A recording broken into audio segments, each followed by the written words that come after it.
Hi friends, welcome back to my channel. അപ്പോൾ ഇന്ന് നമ്മളൊരു ചട്നിയുടെ റെസിപ്പി ആയിട്ടാണ് കേട്ടോ വന്നിരിക്കുന്നത്. ഒരു പാൻ എടുത്തിട്ടുണ്ട്, കുറച്ച് എണ്ണ ഒഴിച്ച് കൊടുത്തു, ഒരു 1/2 ടീസ്പൂൺ മതിയാവും. ഇനി ഇതിനകത്തേക്ക് നമ്മൾ ചേർത്ത് കൊടുക്കുന്നത് ഉഴുന്നാണ്.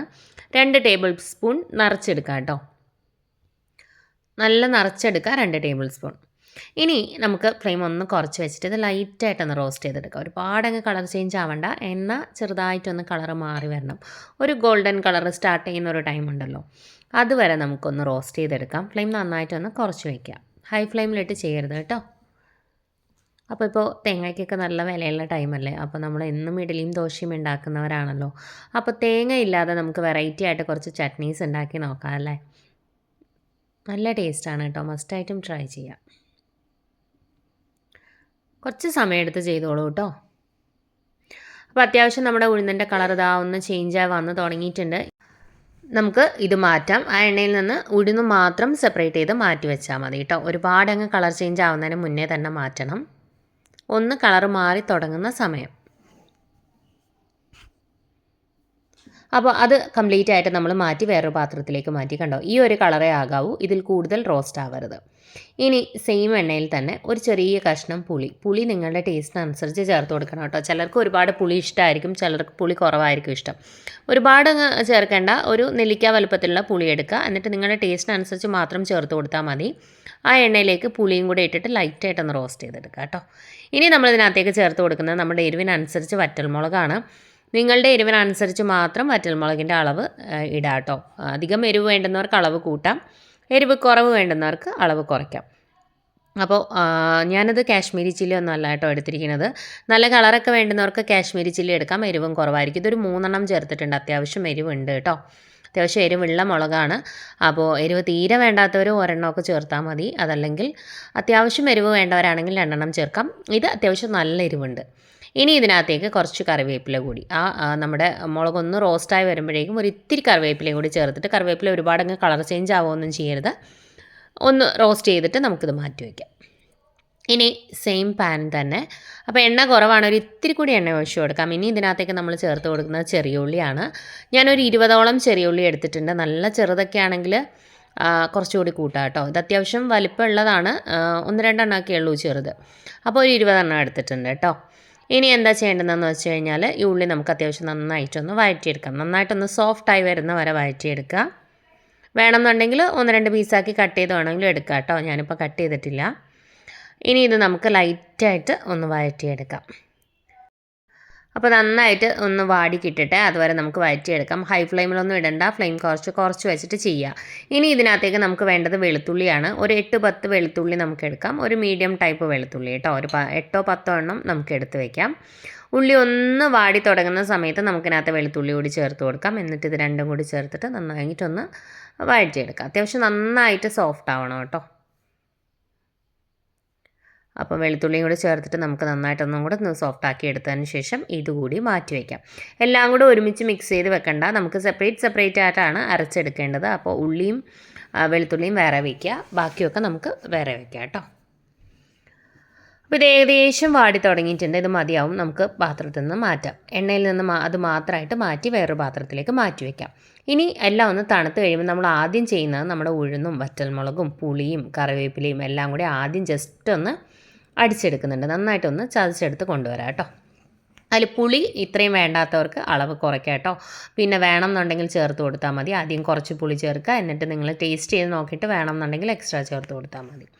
അപ്പോൾ എന്താ, ഇതിൽ നമ്മൾ വെള്ളമൊന്നും ഒഴിക്കില്ല, ജസ്റ്റ് ഒന്ന് പൊടിച്ചെടുത്ത് കൊണ്ടുവരാം. നന്നായിട്ടൊന്ന് പൊടിച്ചെടുക്കുക കേട്ടോ, വെള്ളമൊന്നും ഒഴിക്കരുത്, പ്രത്യേകം ശ്രദ്ധിക്കുക. ഈ സമയത്ത് ഉള്ളി ഒന്നും ചേർത്ത് കൊടുക്കണ്ട, കാരണം ഈ ഉഴുന്നൊക്കെ ഒന്ന് പൊടിഞ്ഞ് കിട്ടണം. ഉള്ളി ചേർത്ത് കൊടുത്താൽ അത്രയും പൊടിഞ്ഞ് കിട്ടില്ല. അപ്പോൾ എന്താ, അത്യാവശ്യം നന്നായിട്ടൊന്ന് പൊടിഞ്ഞ് കിട്ടിയിട്ടുണ്ട്. ഇനി വേണം നമുക്ക് ഇതിനകത്തേക്ക് ഉള്ളിയും വെളുത്തുള്ളിയും കൂടെ ചേർത്ത് കൊടുക്കാൻ കേട്ടോ. അപ്പോൾ അത്യാവശ്യം നന്നായിട്ടായിട്ടുണ്ട്, നല്ലൊരു മണമാണ് കേട്ടോ. നമ്മൾ ആ ഉഴുന്നൊക്കെ ചേർക്കുന്നതുകൊണ്ട് തന്നെ ഒരു പ്രത്യേക സ്വാദാണ്. അപ്പോൾ ഇതിലേക്ക് നമ്മൾ ആവശ്യത്തിന് ഉപ്പ് ചേർത്ത് കൊടുത്തു. നമ്മളിതുവരെ ഉപ്പ് ചേർത്തിട്ടുണ്ടായിരുന്നില്ലല്ലോ, അപ്പോൾ ഉപ്പ് കൂടി ചേർത്ത് കൊടുത്തിട്ടുണ്ട്. ഇനി എന്താ ചെയ്യുന്നതെന്ന് വെച്ചാൽ, നമ്മൾ വഴറ്റി വെച്ചിരുന്ന നമ്മുടെ ഉള്ളിയും വെളുത്തുള്ളിയും കൂടെ ഇതിലേക്ക് ഇട്ട് കൊടുക്കാം. നല്ല തിക്കായിട്ടുള്ള ചട്നിയാണ് കേട്ടോ. നിങ്ങൾക്ക് തോന്നും ഒരു ടേസ്റ്റ് ഉണ്ടാവില്ലേ എന്നൊക്കെ തോന്നും, പക്ഷേ നമ്മുടെ തേങ്ങാ ചട്നിയേക്കാൾ കൂടുതൽ ടേസ്റ്റ് ആയിട്ടുള്ള ഒരു ചട്നി ആയിട്ടാണ് നമുക്കിത് കിട്ടുക. അത്യാവശ്യം നമുക്ക് ലൂസാക്കി എടുക്കാനും ഒക്കെ പറ്റും കേട്ടോ. അത്യാവശ്യം തിക്നെസ്സും ഒക്കെ ഉണ്ടാവും, ഉഴുന്നൊക്കെ ചേരുന്നതല്ലേ. നല്ലൊരു ഫ്ലേവറുമാണ് കേട്ടോ. ഉഴുന്നിൻ്റെയും വറ്റൽമുളകിൻ്റെയും ചെറിയ ഉള്ളിയുടെയും വെളുത്തുള്ളിയുടെയൊക്കെ നല്ലൊരു ഫ്ലേവറാണ് നമ്മുടെ ചട്നിക്ക്. ഇനി എന്താ ചെയ്യേണ്ടതെന്ന് വെച്ച് കഴിഞ്ഞാൽ നമുക്ക് ആദ്യം ഇതൊന്ന് കറക്കി എടുത്ത് കൊണ്ടുവരാം. ജസ്റ്റ് ഒന്ന് അഴിച്ചെടുത്ത് കൊണ്ടുവരാം. അപ്പോൾ ഒന്ന് എല്ലാം കൂടെ ഒന്ന് ജോയിൻ്റായി കിട്ടിയിട്ടുണ്ട്. ഇനി ഇതിനകത്തേക്ക് നമുക്ക് വെള്ളം ഒഴിച്ചു കൊടുക്കണം. ഒരു 3-4 ടേബിൾ സ്പൂൺ വെള്ളം ഒഴിച്ചു കൊടുക്കാം കേട്ടോ. ഒരുപാട് വെള്ളം ഒഴിക്കരുത്. ഇതെല്ലാം നന്നായിട്ടൊന്ന് അരഞ്ഞ് കിട്ടട്ടെ. ഒരു 3-4 ടേബിൾ സ്പൂൺ വെള്ളം അത്രയും മതിയാവും കേട്ടോ. ഇനി നമുക്ക് നന്നായിട്ടൊന്ന് അടിച്ചു കൊണ്ടുവരാം. അത്യാവശ്യം നന്നായിട്ട് പേസ്റ്റാക്കി കിട്ടണം കേട്ടോ. നല്ല പോലെ മയത്തിൽ അരച്ചെടുക്കുക. അപ്പം എന്താ ഈ ഒരു പരുവത്തിൽ അരച്ചെടുത്തിട്ടുണ്ട്. കണ്ടാൽ നമ്മുടെ തക്കാളി ചട്നിയുടെയൊക്കെ ഒരു രീതി ഉണ്ട് അല്ലേ. കാണുമ്പോൾ തക്കാളി ചട്നി പോലെയൊക്കെ തോന്നും. നല്ല ടേസ്റ്റുമാണ്, നല്ല ഫ്ലേവറുമാണ് കേട്ടോ. മസ്റ്റായിട്ടും ട്രൈ ചെയ്യുക. അപ്പോൾ ഒരുപാടങ്ങ് വെള്ളം ഒഴിച്ച് അരയ്ക്കരുത്. അരച്ച് കഴിഞ്ഞാൽ ഈ ഒരു കൺസിസ്റ്റൻസിയിൽ കിട്ടില്ല. അപ്പോൾ അരയാനുള്ള ബുദ്ധിമുട്ടുണ്ടാവും. ഇനി നമുക്ക് ഇതിനകത്തേക്ക് കടുക് വറുത്തിട്ട് കൊടുത്താൽ മതി. അപ്പോൾ ഞാൻ എന്താ ചെയ്യുന്നതെന്ന് വെച്ച് കഴിഞ്ഞാൽ എണ്ണ ഒഴിച്ചു കടുകിട്ടു. നിങ്ങൾക്ക് വേണമെന്നുണ്ടെങ്കിൽ വറ്റൽമുളക് ഇടാം കേട്ടോ. ഞാൻ ഇപ്പോൾ വറ്റൽമുളക് ഇടുന്നില്ല, ഓൾറെഡി നമ്മൾ ഇട്ടതാണല്ലോ. കടുക് ഒന്ന് പൊട്ടി വരുമ്പോഴേക്കും ഞാൻ ഫ്ലെയിം അങ്ങോട്ട് ഓഫ് ചെയ്ത് കൊടുത്തു. ഓഫ് ചെയ്തതിന് ശേഷം നമ്മൾ അരച്ച് വെച്ചിരിക്കുന്ന നമ്മുടെ ചട്നി ഇതിലേക്ക് ചേർത്ത് കൊടുക്കുക. അപ്പോൾ ഇത് നിങ്ങളിപ്പോൾ ചട്നി വേറൊരു പാത്രത്തിലേക്ക് മാറ്റിയതിന് ശേഷം അതിലേക്ക് കടുക് വറുത്ത് ഒഴിച്ചു കൊടുത്താലും മതി. വീണ്ടും ഫ്ലെയിമിൻ്റെ ഇത് പാത്രത്തിലേക്ക് തന്നെ ഇട്ട് കൊടുക്കണം എന്നില്ല. അപ്പോൾ ഞാൻ ഫ്ലെയിമൊന്നും ഓണാക്കിയിട്ടില്ല. കടുക് വറുത്ത് കഴിഞ്ഞപ്പോൾ ഓഫ് ചെയ്തിട്ടാണ് ചട്നി ചേർത്ത് കൊടുത്തത്.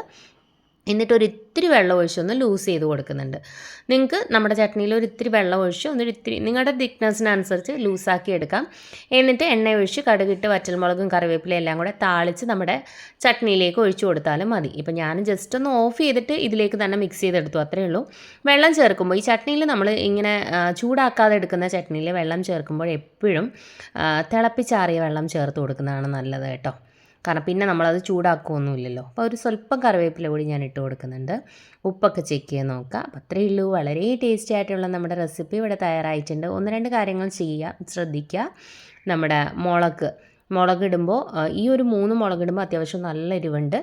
അപ്പോൾ നിങ്ങൾക്ക് എരിവ് കുറവ് വേണ്ടുന്നവർക്ക് ഒരു 2 ഇട്ടാൽ മതി. തീരെ വേണ്ടാത്തവർക്ക് 1 ഇട്ടാലും മതിയാവും. അപ്പോൾ എല്ലാവരും ഒന്ന് ട്രൈ ചെയ്ത് നോക്കാം. അതുപോലെ ഇന്നലെ ഞാൻ ലാസ്റ്റ് വീഡിയോ ഇട്ടിരിക്കുന്നത് നമ്മുടെ വെണ്ടയ്ക്ക ചമ്മന്തിയാണ് കേട്ടോ. കാണാത്തവരൊന്ന് കണ്ടു നോക്കുക. ചോറിൻ്റെ കൂടെ കഴിക്കാൻ പറ്റുന്ന സൂപ്പർ ടേസ്റ്റുള്ള ഒരു ചമ്മന്തിയാണ് നമ്മുടെ വെണ്ടയ്ക്ക ചമ്മന്തി. മുന്നേ ഞാൻ മത്തങ്ങ വെച്ചിട്ട് ചമ്മന്തി ചെയ്തിട്ടുണ്ട് കേട്ടോ. അതൊന്നും കാണാത്തവർ കണ്ടു നോക്കുക. അതിൻ്റെയൊക്കെ ലിങ്ക് ഞാൻ വീഡിയോയുടെ ഡിസ്ക്രിപ്ഷനിൽ കൊടുത്തിരിക്കാം. അപ്പോൾ എല്ലാവരും ട്രൈ ചെയ്യുക. ട്രൈ ചെയ്തിട്ട് ഫീഡ്ബാക്ക് അറിയിക്കണം. ഇതുപോലെയുള്ള റെസിപ്പീസൊക്കെ ഇഷ്ടമാകുന്ന ഫ്രണ്ട്സിനും ഫാമിലിയിലും ഒക്കെ ഉള്ളവരുണ്ടെന്നുണ്ടെങ്കിൽ വീഡിയോസ് ഒന്ന് ഷെയർ ചെയ്ത് കൊടുക്കണേ. ചാനലൊന്ന് സപ്പോർട്ട് ചെയ്യാൻ പറയാം. അതുപോലെ ഇതുവരെ ചാനൽ സബ്സ്ക്രൈബ് ചെയ്യാതെ വീഡിയോ കാണുന്ന ആരെങ്കിലും ഉണ്ടെങ്കിൽ ചാനൽ ഇഷ്ടമായിട്ടുണ്ടെങ്കിൽ ഒന്ന് സബ്സ്ക്രൈബ് ചെയ്തേക്കണേ. സബ്സ്ക്രൈബ് ബട്ടൺ പ്രസ് ചെയ്യുമ്പോൾ അടുത്തൊരു ബെൽ ഐക്കൺ വരും. ബെൽ ബട്ടൺ പ്രസ് ചെയ്യുക. 3 ഓപ്ഷൻസ് കാണിക്കും. ആദ്യം കാണുന്ന ഓൾ തന്നെ പ്രസ് ചെയ്യുക. എന്നാലേ ഞാൻ പുതിയ വീഡിയോസ് ഇടുമ്പോൾ നിങ്ങൾക്ക് എൻ്റെ നോട്ടിഫിക്കേഷൻ കിട്ടും. അതുപോലെ നേരത്തെ ഇട്ട വീഡിയോസൊക്കെ കാണാത്തവർ അതെല്ലാം ഒന്ന് കണ്ടു നോക്കുക, ട്രൈ ചെയ്ത് നോക്കുക. പുതിയൊരു റെസിപ്പിയുമായി വീണ്ടും കാണാം. Thank you friends. Thanks for watching.